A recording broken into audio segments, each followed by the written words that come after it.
Laura's Gift by Annemarie O'Brien. Chapter 1, The Hunting Horn. 4 years later, Russia, 1914. Like the moon, far from my reach, Papa's hunting horn hung high up on the tack wall in the stable, just above the birch bark scroll inscribed with the 8 golden rules for breeding borzoi. Still, I could imagine holding the horn in my hands with its decorative gold pieces along the side. My favorite image was one of a borzoi running. It reminded me of Tsar. I could also imagine putting the horn to my lips, taking a deep breath, and blowing through it to signal the start of a hunt, just as Papa always did, right before the hunters set off into the woods and open fields, led by Kyrgyz stallions, dragging long, open sledges filled with dogs and hunters. More than anything, Papa cherished his hunting horn and forbade anyone to touch it, including me, for it wasn't just any horn. It had been in our family for generations, passed down from one kennel steward to the next. "One day the horn will be mine," I said to Tsar, patting him on the head. "Not if our prayers are answered." Papa stepped into the tack room with the Count's gold medal team of borzoi. Bori, Bistri, and Sila prancing at his heels. The Woronzova trio were the strongest and swiftest hunting dogs on the estate. "But you've been grooming me to take over." Papa twisted the long dark hairs of his beard. "It's clear that you love the dogs, and it's true I've been grooming you to become the next kennel steward. All of that will have to change if your mama gives birth to a boy. Trust me, Lara, I'm thinking of your future." Up until now, I had never thought Papa would really take away my dream. He turned away from me to dote on his favorite dog. While he checked Borai's paws for cracks, I tried to muster up my most respectful voice. Instead, frustration poured out, "Everything I've learned will be wasted." Papa gave me a look, the one that said I'd better watch myself. "Nothing is ever wasted. Your training will come to good use as nursemaid when your mama gives birth." I glanced down at Tsar in horror and mouthed, "Nursemaid." Tsar nudged my hand and leaned his long, thin body against me. His touch usually brought me comfort, but my rattled nerves spread like weeds in an untended garden. "What if Mama doesn't give you a son?" I shouldn't have said such a thing aloud. In Mama's mind, just uttering the mere words could summon the evil house spirits and take the baby away. Papa quickly stood up and folded his arms across his chest. "Is that what you want?" "Son or not, my place is with you and the dogs," I said. "To one day support Alexander when he becomes Count." "Your place is with a husband," Papa snapped. "How will I ever find a good one smelling like a pack of... find you a good one smelling like a pack of dogs, even noble borzoi worthy of the Tsar?" Papa's words bit me like a rabid dog. He might have been thinking about my future. All I could think about was what a huge disappointment I must have been when I was born. No wonder Mama prayed at home and in the chapel as much as she did. She had failed Papa at her duty of bearing him a son. "I know more about raising borzoi than I do about being a nursemaid." My voice quavered, but I wouldn't let myself quit. "I've cared for the dogs through distemper, tended to their wounds, administered their warming treatments, fed them proper diets, exercised them well litters, and managed their mating as well as anyone else. Even Alexander." I paused and caught my breath. Like me, Alexander adored the dogs, so much so he deemed no kennel chore, not even shoveling dog dung, beneath his noble title. "And most of all," I added, "the dogs listen to me." I climbed onto the bench just underneath Papa's horn and pointed to the scroll upon which the 8 golden rules were inscribed. "Don't forget I live by these rules too." Although I couldn't read, my memory was as sharp as the tip of a sickle. I pointed at the scroll, met Papa's eyes, and recited each rule aloud, except for the unspoken rule. Golden rule number 8 was kept secret among kennel stewards. I had tried many times to pry it out of Papa, but with little luck. "The 8 golden rules. 1. A promise is a promise. 2. Hope for the best, prepare for the worst. 3. Never walk away from a borzoi giving birth. 4. Trust but verify. 5. Mother knows best. 6. 3 borzoi make up a hunting team. 7. An inexperienced borzoi is a dead one. 8, revealed upon induction into kennel steward. When I was done reciting the rules, a half smile emerged on Papa's face. Your spunk reminds me of me when I was your age. Please, Tayatia, I don't want a husband. I hopped down from the bench. The only thing that matters to me is you, the dogs, and one day becoming the best kennel steward for Alexander. Zara's feet danced as he circled around me. To breed true hunting dogs, you need hunting expertise, of which you don't have. Papa scooped a dollop of herbal balm and rubbed it into Bori's pads. Mama said you could teach me to hunt when I turned 14, I said. That's her promise, not mine. Papa pushed the wisps of hair off my face. You need to learn some other skills that will help me find you a husband.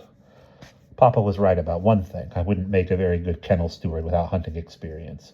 Sure, I'd hunted hare and other small animals with Czar, but nothing as big as a wolf, and really, what had I contributed? Czar had done all the work. And watching the younger Borzoi train on muzzled wolves our hunters had caught, caged, and brought back alive to practice on, well, that couldn't be called real hunting either. That was a mock hunt in enclosed pens, protected behind tall fences, with teams of Borzoi and knives at the ready. What kind of skill lies in that? None.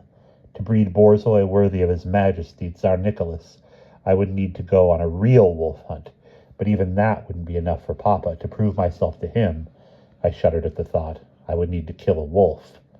I had never killed a living thing before, and wasn't even sure I could, but I had to try. With my shoulders back, my chin up, and Czar at my side, I harnessed my most serious grown-up voice. Tayatia, now I am 14. Take me on a wolf hunt. Teach me what I need to know. Czar pawed at my leg and goosed me with his long snout. Czar's ready too. Hunting's a man's world. Papa extended an outstretched arm over Bori, Beastry, and Scylla, with fine, fast, powerful dogs like these 3. Czar's likely to be just fine if given the chance, I said. Don't forget that Bori, Beastry, and Scylla are his litter mates. Papa shook his head. Look at him. Czar is and will always be just a runt. At the mention of his name, Czar gazed up at Papa with trusting eyes. Czar might be small, but he compensates for it in quickness, agility, and tenacity, I said in Czar's defense. You should see him zigzag after the wiliest of hares and pluck them from the air in mid-flight. Hares are one thing, Papa said. Wolves are something different. Then train him, he deserves a chance, I said. Niet, Papa said firmly. But don't argue with me. Czar's no more suited to hunt than you are, and he added, who hunts and who doesn't is a golden rule we must follow. There's no such rule, Tayatia. And then it dawned on me. Had Papa let the secret behind golden rule number 8 slip? There is now. Papa raised one finger high in the air as if he were the Tsar. By the power vested in me by my forefathers, I hereby declare golden rule number 9. Hunting is a man's sport. If Catherine the Great, Empress of all Russia, could hunt, surely a young hearty peasant girl like me could hunt too. Papa's bushy brows bunched up. He handed me a basket and a small knife. The only hunting you'll get to do is for mushrooms. Now hurry along. Before Papa could impose another rule, I obeyed like a well-trained dog and took my basket from him, wishing I could add my own rules. I'd make one that made sense. Still, I carried the thread of hope. What if Mama gave birth to a baby girl? Papa would have to bend, right? I could hardly call Papa's order a hardship. The thought of fresh, meaty mushrooms cooked in butter with onions, smothered in sour cream, made it all worthwhile. After last night's rain, mushrooms would be popping up all over the forest. Davai! Zara and I headed through the main animal hospital that connected the dog kennel to the horse stable, through a long brick building where the Count housed a fine collection of horses. Like each Borzoi, every Orlov trotter was assigned 2 trainers and a special team of animal doctors. Well, except Tsar. All he got was me. Where are you off to in such a hurry in the morning? Alexei asked. Just like his trotters, the Count's stable steward had a mane of long, thick gray-white hair, and was equally important to the Count as Papa was on the estate. "Hunting for mushrooms," I answered, trying to make it sound more significant than it actually was. "Fetch me a good horse for Lara," Alexei said to one of the stable hands. He chose an old dappled mare with a sagging back nicknamed Babushka because she was all foals and fillies. Because of all the foals and fillies, she had muttered, "She may be old, but she's sure-footed and doesn't spook easily," the stable hand said. Like a horse who's made the trip 100 times, Babushka trotted by the racetrack and show ring, past the greenhouses, flourishing with lemons, berries, and rare roses, and past the shallow ponds that cascaded down to the river, then through the fields in the direction of the forest of aspens, spruces, and birches. As Zara followed, loping by our side, I inhaled deeply breaths of the last bits of crisp, cool autumn air, for the harsh winter months would soon be upon us. The autumn landscape of purplish golds reminded me of Mama's favorite poem by Pushkin. His words hummed in my head. All the forest all in gold and purple clad. The wind soughs whisper in the treetops breezing, the brooding sky with swirling vapor sad, the virgin frost, the sun's infrequent glinting, and hoary winter's descent ominous hinting. Babushka stopped under the shady recess of a cluster of tall birch trees, sprinkled among spruces. She pulled the reins free from my hands and started to graze. "This spot looks good." I dismounted and began my search for a sturdy long stick. When I stooped down to pick up a spruce branch, I met Zara's kind dark eyes, peering down at me across his long nose. In a squatted position, Zara towered over me and made me feel more like his pup than his guardian. "How's this stick, boy?" After Zara licked my face in approval, I ran my fingers, squeezing them along the rough edge of the branch, until the dried-up spruce needles sprang off like little arrows. Zara's ears perked upright. Anything that moved caught his attention. "Such a true sight-hound," I said to him. "If only Papa would notice." Under my care, Zara had grown to be much taller than anyone had expected for a runt, and was big on heart. His most enduring quality was his loyalty, to me, for he slept under my bench near the stove at night, and helped me with kennel chores during the day. Somehow I suspected he understood what his fate might have been, for he never left my side unless he was chasing a hare. Despite my endless begging, Papa never took Zara on a wolf hunt. "Zara would be useful out on a hunt as Countess Voronstova's lapdog," Papa liked to tell me whenever I brought it up. His response always planted me right back in that very first vision of Zara standing over a dead wolf of silvery red-tipped color, a vision that had not yet come true, a vision that gnawed at me like a dog chewing on a meatless bone. Papa refused to validate any of the hair Zara had caught over the years. Luck, Papa had called it. But I knew it wasn't luck. While I poked and prodded the rich earth with my stick through the damp moss and rotting leaves, Zara patiently watched. When I found the first meaty dark-capped mushroom with a plump, creamy white leg, I cut it at its base and held it high for Zara to see. And even though borzoi are sight hounds and hunt based on their keen eyesight, I let him sniff it. "Go find some more, boy." With his nose to the ground, Zara moved through the wet undergrowth in search of mushrooms. Suddenly, the back of my eyelids started to twinge. Oh no, not another vision. Although I had tried to get rid of my visions as Papa had insisted, they still managed to find a way into my head. In the beginning, they had come to me infrequently, never with warning, and always connected to the borzoi. The older I got, the more frequently they came. The dark ones were the ones I feared most and tried to purge from my thoughts, lying to myself that nothing bad would happen if I just ignored them. But my visions always came true, except for the first one. Countless times I had watched bad things happen when I could have done something to prevent them. I had started to question if I could sit still and do nothing. Until we lost Zanoza, Zara's sister. Because of the hunting success Papa had with Bori, Beastry, and Scylla, he was eager to train their litter mate, Zanoza, with one of the wolves he had caught and penned for such purposes. Papa was convinced Zanoza would be a star. The night before she was scheduled to go in a wolf pen, I had a vision of a wolf ripping her throat open. Like the sweet little lamb she was, she never fought back. The next day, when my vision came true, I rushed out of the training ring, sick as I'd never been, and threw up in an empty stall. I swore I would never let anything bad happen again, and that was when I decided to act on my visions without Papa finding out, to think I could have saved Zanoza had I spoken.